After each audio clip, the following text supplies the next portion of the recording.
Ay, magandang umaga sa inyo mga kasawi. Kamusta na po kayong lahat? Naway nasa mabuti kayong kalagayan at mag-iingat kayo palagi mga kasawi na ano ang tatlong dapat gawin para palagi kang hot sa paningin ni Mister. Pakinggan nyo to mga kababaihan. Dapat gawin nyo to para nagiging hot kayo sa paningin ng mga asawa ninyo.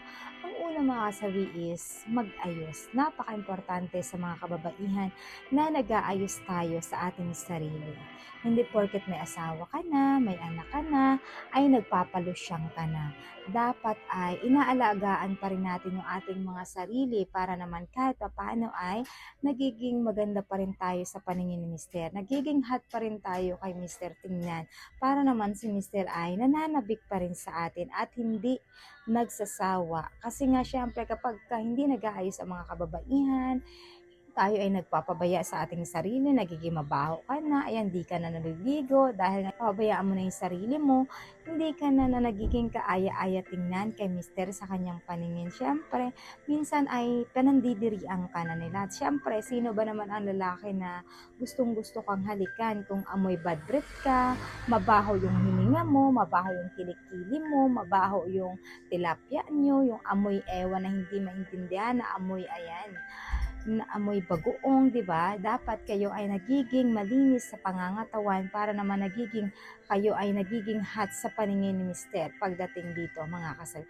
Ayan lang po yung ating una na dapat gawin. Ang pangalawa mga kasawi ay nagsusuot ng daring. Napaka-importante ito sa mga kababaihan, lalo kapag kayo ay nagkakasama ni Mister sa kama. Nagkakasama kayong dalawa sa kwarto, kailangan ay para bang inaakit mo pa rin siya. Kailangan nagsusuot tayo ng napaka-sexy sa ating katawan. Yung fit na fit, kitang-kita yung kurba ng katawan mo. Para naman si Mister kapag ka nakita ka ay nanggigigil pa rin sa'yo. Yung para bang nag-uumpisa pa lang kayo sa umpisa na nagkakilala kayo na ganyan siya yung ganyan pa rin yung tingin niya sa'yo, yung umpisa na nagkakilala kayo, kung kailan kayo unang may nangyari sa inyo, kung paano kanya tingnan ng malagkit. Ayan, 'di ba? Napaka-importante 'yon sa mga kababaihan na kailangan ay nagiging maganda pa rin tayo sa paningin nila, lalo-lalo na sa ating mga pananamit kapag kayo ay nasa loob na ng kwarto para naman may kasamang panggigigil si Mister kapag once na nakakasuot ka ng daring na damit mga kasabi.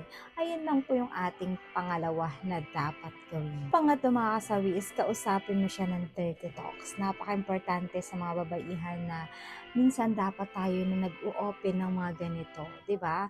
Minsan kasi si Mister nahihiya din na palagi na lang siya yung ganito. Syempre may mga misis kasi na minsan napaka-OA kapag nagsasalita si Mister, "Uyhan, ang sexy mo, ang sarap mong imukbang." Tapos ang babae galit na kagad si misis, 'di ba? Kaya minsan napaka-importante na ang babae minsan din yung mag-open ng mga dirty talks kay Mister para katapano ay nasasabayan kayo ni Mister, 'di ba? Napaka-importante 'yon para nagiging masaya si Mister kapag once na nagiging ayan, conversation kayo ng ganito. Napaka-importante 'yon sa mga kalalakihan para naman mananatiling panggigigil sa inyo at mananabik si Mister sa inyo kapag once na nagbabanggit ka ng mga dirty talks na gusto mo na ipagpagawa mo sa kanya pagdating sa kama mga kasal. Ayan lang po yung ating pangatlo na dapat gawin. At syempre, hindi mawawala yung advice sa dapat nito. Laging tatandaan sa mga misis, hindi masamang nag-aayos at higit sa lahat na nagpapaganda kayo dahil para naman yan kay Mister.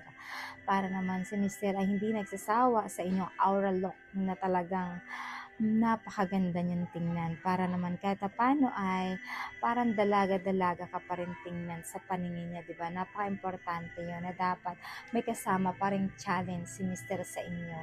Na nasi-challenge siya kung paano ka ulit niya tingnan, kung paano ka ulit niya kukunin at kung paano pa rin siya manggigil sa iyo nung umpisa na kung kailan kayo nagkakilala. Napaka-importante 'yon.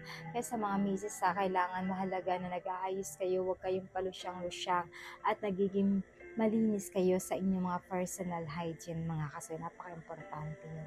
Ayan lang po yung ating advice. Maraming salamat po sa patuloy na pagsuporta niyo sa akin, sa walang sawang pag-share po ko. Sa mga hindi pa po nakapag-subscribe, mga kasawi, pwede kayo mag-subscribe, pwede rin kayo mag-follow para updated kayo sa topic ko araw-araw. Magandang umaga mga kasawi. Mahal kayo ng inyong advisor.